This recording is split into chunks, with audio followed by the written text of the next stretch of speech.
Meena decoration నచ్చి తన కంపెనీలో పార్ట్నర్ని చేసుకున్న బిజినెస్ ఉమెన్. అసలిదంతా ఎలా జరిగింది అనేది వీడియోని స్కిప్ చేయకుండా చివరి వరకు చూడండి. గుండె నిండా గుడిగంటిలు అప్కమింగ్ ఎపిసోడ్స్లో ఏం జరగబోతుందో ముందుగా తెలుసుకోవాలి అనుకుంటే వీడియోని లైక్ చేసి ఛానల్ని సబ్స్క్రైబ్ చేసుకుని పక్కనే ఉన్న బెల్ సింబల్లో ఆల్ పై క్లిక్ చేయండి. రోహిణి నిజస్వరూపం ప్రభావతి తెలుసుకోవాలి అని మీరు కూడా కోరుకుంటే కామెంట్లో ఎస్ అని టైప్ చేయండి. మొత్తం మీద చూసుకున్నట్లయితే మీనాకు డెకరేషన్ ఆర్డర్ వచ్చింది కదా, ఆ డబ్బుతో మటన్ బిర్యానీ పార్టీ కూడా చేసుకుంటారు. ఇంక డెకరేషన్ రోజు రానే వస్తుంది. రావడంతోటే మీనా ముందు రోజు సాయంత్రమే కావలసిన ఫ్లవర్స్ అన్నీ కూడా బాలును తీసుకెళ్లి కొనిపించుకుంటుంది. మరుసటి రోజు ఉదయాన్నే తెల్లవారుజామున 4 గంటలకే అలారం పెట్టుకుని ఉదయాన్నే లేచేసరికి ఏంటి మీనా ఇంత ఉదయాన్నే లేచావు అనగానే, అదేంటి మర్చిపోయారా, మనం స్టేజ్ డెకరేషన్ కోసం వెళ్ళాలి కదా. అవును మీనా, నిజమే మర్చిపోయాం, స్టేజ్ డెకరేషన్ కోసం వెళ్ళాలి కదా, నేను 5 మినిట్స్లో రెడీ అయ్యొచ్చేస్తాను అనేసరికి సరే అని మీనా ఈలోపు కాఫీ పెట్టి తీసుకొస్తుంది. బాలు గబగబా ఫ్రెష్ అయ్యి వచ్చేసరికి కాఫీ తాగి వెళ్దాము రండి అనగానే, ఆలస్యమైపోతుందేమో అనగానే, ఏం కాదు ఎప్పుడో 11 గంటలకి ఫంక్షన్ అంట, ఈలోపు మనకైపోతుందిలే, త్వరగా ఫినిష్ చేసేద్దామని. మీనా బాలు రెడీ అయ్యి హాల్లోకొచ్చేసేసరికి రవి శృతి కూడా వస్తారు. అదేంటి మీరు లేచారేంటి, ఇదేంటి శృతి ఇంత త్వరగా లేచావు అనగానే, పూల డెకరేషన్ కోసం వెళ్తున్నాను అని చెప్పావు కదా మీనా. అవును మేం వెళ్తున్నాము, మరి మీరెందుకు అనేసరికి, నీకు హెల్ప్ చేయడానికి. మీరు మాకు హెల్ప్ చేస్తారా, ఎందుకు శృతి మీరు రెస్ట్ తీసుకోండి, పైగా మీకు డబ్బింగ్కి రవి ఏమో హోటల్కి వెళ్ళాలి కదా, మేం చేస్తాంలే అని చెప్పి అనేసరికి, లేదు ఫస్ట్ టైం నీకు ఆర్డర్ వచ్చింది, ఫస్ట్ ఆర్డర్ గుర్తుగా ఉండాలి అంటే నువ్వు బాలు డెకరేషన్ చేస్తూ ఉంటే నేనదంతా కూడా వీడియో తీస్తాను, అందుకే నేనొస్తున్నాను, వీడియో తీసుకోవడానికేలే, నీకేమీ హెల్ప్ చేసి నీ పని చెడగొట్టను అనగానే, అదేమీ లేదు శృతి అనేసరికి, ప్లీజ్ మీనా వస్తామేమా, మీనా మా వర్క్ది ఏముంది, ఏం కాదు కొంచెం లేట్ అయినా పర్వాలేదు, లేదా ఒక హాఫ్ డే పెడతాం, లేదా ఒక ఫుల్ డే రాను ఫీవర్గా ఉంది అని వెంటనే మేనేజర్కి ఫోన్ చేసి చెప్తే, మేనేజర్ ఏమన్నాడు, రవి కూడా అంతే అని చెప్పి అనేసరికి, అవును వదినా వస్తాము అనేసరికి సరే అని ఇంకా రవి అలా అనగానే, ఉండైతే కాఫీ తీసుకొస్తానని వాళ్లకి కూడా కాఫీ తీసుకొచ్చి ఇచ్చి నలుగురూ తాగిన తర్వాత బయల్దేరడంతోటే ఇంకా అక్కడికి వెళ్లేసరికి అక్కడ ఎవరూ కూడా ఉండరు, వంటలు చేసేవాళ్లు కూడా ఉండరు, ఎందుకంటే వాళ్లంతా కూడా బయటే పొరబాయించుకుంటారు. రావడంతోటి ఆ అసిస్టెంట్ మేనేజర్ ఉంటారు కదా, ఆయనకి ఫోన్ చేయడంతో, అమ్మా మీనా వచ్చేశారా, మీరు ఎప్పుడొస్తారో ఏంటో అని నేనిప్పుడే ఇంటికి వచ్చాను, ఒక 10 నిమిషాలు వెయిట్ చేయండమ్మా వచ్చేస్తాను అనగానే, సరేనని ఇంకా నలుగురూ కూడా కార్లో కూర్చొని సాంగ్స్ పెట్టుకొని వింటూ ఉంటారు. ఈలోపు 10 మినిట్స్లో ఆయన రానే వస్తారు. ఫ్లవర్స్ అన్నీ తెచ్చుకున్నామమ్మా మీనా అని చెప్పాను గాని, అన్నీ తెచ్చుకున్నానండి, మీకైతే మాట రానివ్వను, మీకు మంచి పేరే వస్తుంది, ఇది నా మొదటి డెకరేషన్ కాబట్టి మీకు ఎలాంటి మాట రానివ్వను అనగానే, మంచిదే కదమ్మా, నీకు కూడా కొన్ని ఆర్డర్స్ ఇవ్వడానికైనా మాకు ధైర్యం కలుగుతుంది అనేసరికి, సరేరా అమ్మా ఇదంతా చెయ్యాలి, నీకు చెప్పాను కదా సింపుల్గా చేయమని, ఇక్కడ్నించి ఇక్కడ వరకు చెయ్యాలి అనేసరికి సరే అని మీనా అక్కడ అంతా కూడా కట్టవలసిన చిన్న క్లాత్, ఇంకా ఫ్లవర్స్ అవి పెట్టడానికి గ్రీన్ కలర్ మ్యాట్ అవన్నీ కూడా తెచ్చుకుని అక్కడ పెట్టుకునేసరికి, టీలు తాగారమ్మా అని చెప్పాను గాని ఆ ఇంటి దగ్గరే తాగేసి బయలుదేరి వచ్చామండి అని చెప్తుంది. సరేనమ్మా, నాకు ఇంటి దగ్గర కొంచెం పనుంది, ఈలోపు మీరు డెకరేషన్ పూర్తి చేసేసుకోండి, వస్తే ఫంక్షన్ వాళ్ళొస్తారు అని చెప్పనగానే సరేనండి అని మీనా, ఇటు రవి, శృతి, బాలు నలుగురు చేస్తారు. శృతి ముందైతే కొంచెం వీడియో తీసుకుంటుంది. స్టార్టింగ్ ఇవన్నీ ఇలా ఉన్నాయి, ఇవన్నీ డెకరేషన్ చెయ్యాలి అని చెప్పి ఒక వ్లాగ్ అని తీయడంతో తీసి కొంచెం సేపు ఆపేసి మీనాకి పువ్వులు అందివ్వడం, రవి ఇటు బాలు మొత్తమంతా డెకరేషన్ చేయడం. ఇంకా డెకరేషన్ చేస్తూ ఉండగానే సుమారు 9 అయిపోతుంది. 9 వచ్చేసరికి వాళ్ళు వస్తారు. డెకరేషన్ చేసేది మీరేనా అని చెప్పాను గాని, అవునండి అనేసరికి, డెకరేషన్ కంప్లీట్ అయిపోయిందా అనగానే, ఆల్మోస్ట్ కంప్లీట్ అయిపోయింది అనేసరికి, ఎక్కడా లోపలేనా అని అందరూ లోపలికొచ్చేసరికి, వావ్ చాలా బావుందా డెకరేషన్ కొత్తగా చేస్తున్నావమ్మా అని చెప్పాను. కానీ అవునండి ఇంతకు ముందెక్కడా చేయలేదా, లేదండి ఇదే నా ఫస్ట్ డెకరేషన్ అనేసరికి, చాలా బావుందమ్మా, బాగా ఎక్స్పీరియన్స్ ఉన్నవాళ్లలా చేశావు, చాలా నీట్గా ఉంది, ఫ్లవర్ కలర్ కాంబినేషన్ ఏంటి అంతా కూడా చాలా చక్కగా ఉంది, మా అమ్మాయి డ్రెస్కు తగ్గట్టుగానే ఈ డెకరేషన్ కూడా చాలా నీట్గా ఉంది అని చెప్పి ఇంకా వచ్చిన వాళ్ళు చెప్తారు. ఈలోపు మేనేజర్ కాస్త వస్తాడు. ఏంటి డెకరేషన్ చూశారు అనగానే, చాలా బావుందండి, ఆ అమ్మాయి కొత్తగా చేయడం అంటే కదా, అయినా సరే చాలా నీట్గా చేసింది అనగానే, మా మేనేజర్ గారు మా సార్ చూసి, ఆ అమ్మాయి బాగా చేస్తుంది, నేను ఆ అమ్మాయి డెమోలన్నీ చూశాను, అవకాశం ఇచ్చి చూద్దాము అని అన్నారు, అందుకోసమనే అమ్మాయిని పిలిపించాను అని చెప్పి అనేసరికి మంచి పని చేశారు. మా అమ్మాయికి చేసేది చిన్న ఫంక్షన్ అయినా సరే గ్రాండ్ లుక్ వస్తుంది, ఫొటోస్ కాది ఆ డెకరేషన్ చాలా బావుంటుంది, చాలా థ్యాంక్స్ అనగానే, పర్వాలేదు పాపం మా అమ్మాయికి హెల్ప్ చేయండి, ఎవరికైనా ఏమైనా కావాలైతే చెప్పండి, ఆ అమ్మాయి విజిటింగ్ కార్డ్ అనేసరికి నేను తీసుకుంటానులేండి అని చెప్పి లోపలికి వెళ్ళి, అమ్మా మీ విజిటింగ్ కార్డ్ ఇస్తారా అనగానే, వెంటనే బాలు తన పాకెట్లో నుంచి తీసి విజిటింగ్ కార్డ్ ఇస్తారు.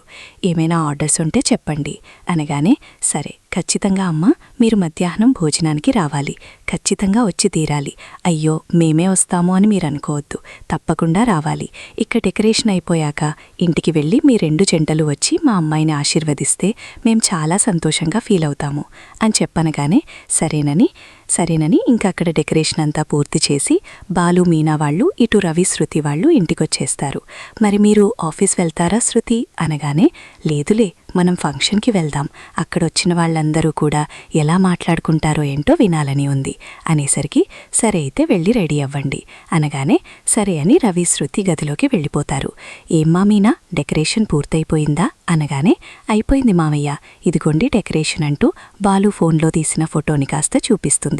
చూపించేసరికి, చాలా చక్కగా ఉందమ్మా డెకరేషన్ అనగానే, హా ఊరి తిరిగింది చాలే, టిఫిన్ ఏమన్నా చేసేదుందా అనగానే, నువ్వలా అంటావని నాకు ముందే తెలుసు ప్రభావతమ్మ, ఆవురావురమంటూ కూర్చునుండకపోతే టిఫిన్ చేసుకొని తినొచ్చు కదా, మీనా ఏమన్నా ఖాళీగా ఉందా ఏంటి, టిఫిన్ చేసుంచితే ఏమన్నా నష్టమా, నువ్వెలా అంటావని తెలిసే వచ్చేటప్పుడు టిఫిన్ తీసుకొచ్చాను అంటూ బాలు కాస్త టిఫిన్ అంతా అక్కడ పెట్టేసరికి, ఈలోపు మనోజు రోహిణి వీళ్ళంతా వచ్చి, ఏంటి ఈరోజు ఇంట్లో టిఫిన్ చేయలేదా, బయట టిఫిన్ తెప్పించారా ఏంటి, అవును బిజినెస్ మ్యాన్ గారు మీరు కష్టపడి ఉంటారని అస్తమానం ఇంట్లో చేసిన టిఫినేం తింటారులే అని బయటనుంచి తీసుకొచ్చాను సార్ అని చెప్పి అనేసరికి, ఏంటి బాలు అలా మాట్లాడతావు, మనోజ్ ఏమన్నాడు, ఇంట్లో టిఫిన్ చేయలేదా అని అడిగాడంతే కదా, ఈరోజు మీనా నేను రవి శృతి నలుగురం డెకరేషన్ చేయడానికి వెళ్ళామే, మేమిప్పుడే వచ్చాము, వచ్చేటప్పటికి కావురావురమంటూ కూర్చుంటారని టిఫిన్లేమీ రెడీ చెయ్యరని మాకు తెలిసే వచ్చేటప్పుడు తీసుకొచ్చాము అని చెప్పి అనేసరికి, ఏంటి డెకరేషన్ కోసం వెళ్లారా మీరు వెళ్తే వెళ్లారు, రవి శృతినెందుకు తీసుకెళ్లారు అని చెప్పి ప్రభావతి అనగానే, మేమేమీ చంకన్ వేసుకుని తీసుకువెళ్లలేదు, వాళ్ళు వస్తారని ఎప్పుడూ నిద్రలేవని రవి శృతి తెల్లవారుజామున 4 గంటలకే నిద్రలేచి రెడీ అయి మరి కిందకొచ్చారు, వస్తే నేనే కావాలని తీసుకొని వెళ్లాము, దాంట్లో మీకొచ్చే నష్టమేముంది, మీకేమైనా నష్టమా ఏంటి అనేసరికి, అంటే వాళ్ళు గొప్పింటివాళ్లు కదా, హే గొప్పింటివాళ్లమైతే మేం వెళ్లకూడదా, ఆంటీ మీనా బాలు వెళ్తున్నారు సరదాగా మేము వెళ్లాము, మాకులేని బాధ మీకెందుకు ఆంటీ, మీరెందుకంత బాధపడుతున్నారు అని చెప్పి ఇంకా ప్రభావతిని శృతి ఎదిరించి మాట్లాడేసరికి, సరే పదండి టిఫిన్ చేద్దామని అందరూ కూర్చుని టిఫిన్ చేస్తారు. అందరూ టిఫిన్ చేసిన తర్వాత మీనా కాస్త గబగబా వంట చేస్తుంది. ఇదేంటి ఇంత తక్కువ చేశావు, మీరు తినరా అనగానే, నేను రవి శృతి ఆయన నలుగురం కలిసి మేం ఫంక్షన్కి వెళ్తున్నాం అత్తయ్య, మేం డెకరేషన్ చేసిన వాళ్ళు మమ్మల్కి ఫంక్షన్కి ఇన్వైట్ చేశారు, అందుకే మేం నలుగురం బయలుదేరి ఫంక్షన్కి వెళ్తున్నాము అనని అన్నీ అక్కడ పెట్టేసి మీనాపైకి వెళ్ళిపోతుంది. చూసారా మేం మాత్రమే ఫంక్షన్కి వెళ్తున్నాము అంటూ ఎలా చెప్తుందో, మీనా నార్మల్గానే చెప్పింది మేం ఫంక్షన్కి వెళ్తున్నామని, మేం మాత్రమే ఫంక్షన్కి వెళ్తున్నామనేమీ చెప్పలేదు. నువ్వు ఏం మాట్లాడినా వంకరగా తీసుకోకు ప్రభా, కొంచెం మంచిగా ఆలోచించడం నేర్చుకో, కొంచెం బుద్ధి వస్తుంది. వాళ్లని ఇన్వైట్ చేశారు అని చెప్తున్నారు కదా, వాళ్ళు నలుగురు ఫంక్షన్కి వెళ్తారు, అందుకే తక్కువ వండింది, ఆ మాత్రం దానికి ఎందుకు రాదాంతం చేస్తావు, ఏ చిన్న అవకాశం దొరుకుతుందా మీనాని ఏ రకంగా ఆడుకుందామా అని చూడడమే తప్ప నీకు వేరే పని ఉండదా ప్రభా అంటూ 4 అక్షింతలు సత్యం వేసేసరికి నూరు మూసేస్తుంది ప్రభావతి. ఇంకా రవి శృతి ఇద్దరూ రెడీ అయి కిందకొస్తారు. మీనా బాలు కూడా రెడీ అయి వచ్చేసరికి వెళ్ళొస్తాం నాన్నా అని చెప్పగాని, జాగ్రత్తగా వెళ్ళండిరా, ఆ అమ్మాయికి ఏదైనా గిఫ్ట్ తీసుకుని వెళ్ళండి అనగాని, వెళ్లే దారిలో తీసుకుంటాం మామయ్య అని చెప్పి మీనాని ఇంకా అక్కడినుంచి కాస్త బయల్దేరి వెళ్లే దారిలో శృతి, మీనా, రవి, బాలు నలుగురూ ఒక గిఫ్ట్ షాప్కి వెళ్ళి ఆ అమ్మాయికి ఏం పనికొస్తుందో ఏంటో అని శృతి సజెషన్ ఇవ్వడంతో ఒక మంచి గిఫ్టునైతే తీసుకుంటారు. ఇంక గిఫ్ట్ తీసుకుని ఆ ఫంక్షన్కైతే బయల్దేరి వెళ్తారు. వెళ్ళేసరికి, వచ్చారమ్మా మీనా, ఇక్కడ వాళ్లంతా కూడా మా అమ్మాయి ఫంక్షన్ గురించి కాకుండా ఇక్కడ చేసిన డెకరేషన్ గురించే మాట్లాడుతున్నారు. ఈ డెకరేషన్ ఎవరు చేశారు, ఎవరికి పురమాయించారు, బయట ఊర్లనుంచి ఎవరినుంచైనా తెప్పించారా, లేక ఈ ఫంక్షన్ వాళ్లవాళ్లే చేయించారా అంటూ అడుగుతున్నారమ్మా. ఇంగో, మీరు ఇందాక అడిగారు కదా ఈ డెకరేషన్ ఎవరు చేశారని. ఇంగో, వీళ్ళే చేశారు, ఈ అమ్మాయే డెకరేషన్ చేసింది అని చెప్పి ఇంకా ఆ ఫంక్షన్ వాళ్ల అమ్మాయి తండ్రి అది అందరికీ చెప్తాడు. అవునా, చాలా బాగా చేశావమ్మా, చాలా బాగా చేశావు అనేసరికి మీ ఫోన్ నంబరిస్తే మాకేదైనా ఫంక్షన్ జరిగితే ఖచ్చితంగా చెప్తాము అని ఇంకా అందరూ కూడా బాలు దగ్గర విజిటింగ్ కార్డులు తీసుకుంటారు. అదంతా చూసి శృతి చాలా సంతోషపడుతుంది. రండి, మీరిలా కూర్చోండని వాళ్లందర్నీ కూడా వాళ్ల నలుగురినీ ఒకచోట కూర్చోబెడతాడు. ఇంకా అతనైతే కూర్చోబెట్టిన తర్వాత శృతి నవ్వుతూ ఉంటుంది మీనాని చూసి. ఏమైంది శృతి, ఎందుకు నవ్వుతున్నావు అనగాని, ఏమీ లేదు మీనా, నేనేదో చిన్న సలహా ఇచ్చాను, ఇలా చేస్తే బావుంటుందని వెబ్సైట్ క్రియేట్ చేద్దాము అని చెప్పాను. అది ఎంత సక్సెస్ అవుతుందని కలలో కూడా అనుకోలేదు. నువ్వు గొప్ప స్థాయికి వెళ్తే అంతకమించిన సంతోషం ఏముంటుంది. నిజంగా నువ్వు నా మంచి కోరుకుంటావు శృతి, నేను బావుండాలని, నేను బాగా రాణించాలి, ఏదైనా సరే నేను సాధిస్తాను అనే నమ్మకం నా మీద నీకు పూర్తిగా ఉంటుంది, నాకు చాలా సంతోషంగా అనిపిస్తుంది అని చెప్పి మాట్లాడేసరికి ఇంకా చాలా హ్యాపీగా మాట్లాడుకుంటారు. మాట్లాడుతుండగానే రండి మీనా, రండి, మీరు అక్షింతలు వెయ్యండి అంటూ పిలవడంతో ఇంక వాళ్ళ నలుగురు పైకి వెళ్లి గిఫ్ట్ ఇచ్చి మరీ అక్షింతలు వేస్తారు.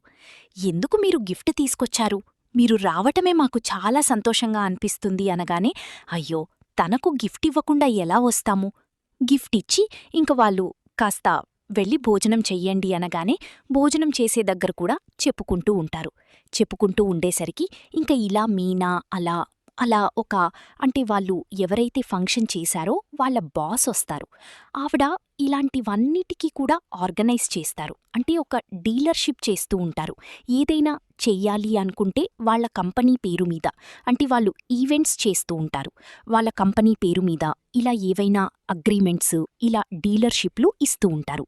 ఇస్తూ ఉండేసరికి అతనితో మాట్లాడ్డంతో డెకరేషన్ బావుందయ్యా అని చెప్పాను, కానీ వాళ్ళే చేశారండి అని చెప్పి అనేసరికి, అవునా, మీకేమైనా డీలర్షిప్ చేసి అయ్యే ఇంట్రెస్ట్ ఉందా అని చెప్పనేసరికి, డీలర్షిప్ అంటే ఏంటి అనగానే మీనా, డీలర్షిప్ అంటే వాళ్ళ కంపెనీ పేరు మీద నీకిదంతా చేయిస్తారంట. అప్పుడు నువ్వు స్వతహాగా నీ అంతటి నువ్వు కాకుండా వాళ్ళ కంపెనీ పేరు మీద అయితే నీకు చాలా ఆర్డర్స్ వస్తాయి.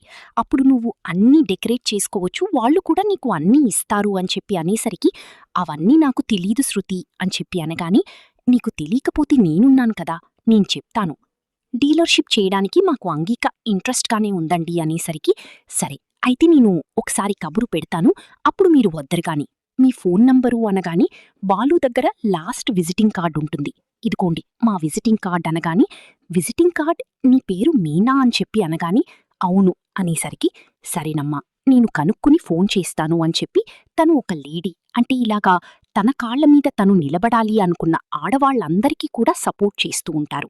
ఆవిడ డీలర్షిప్లో చాలామంది చాలా బిజినెస్లు చేసుకుంటూ గొప్ప స్థాయికి వచ్చిన వాళ్ళుంటారు. ఈవిడికి మంచి పేరుంటుంది. సో ఇంక తను వెళ్ళిపోయి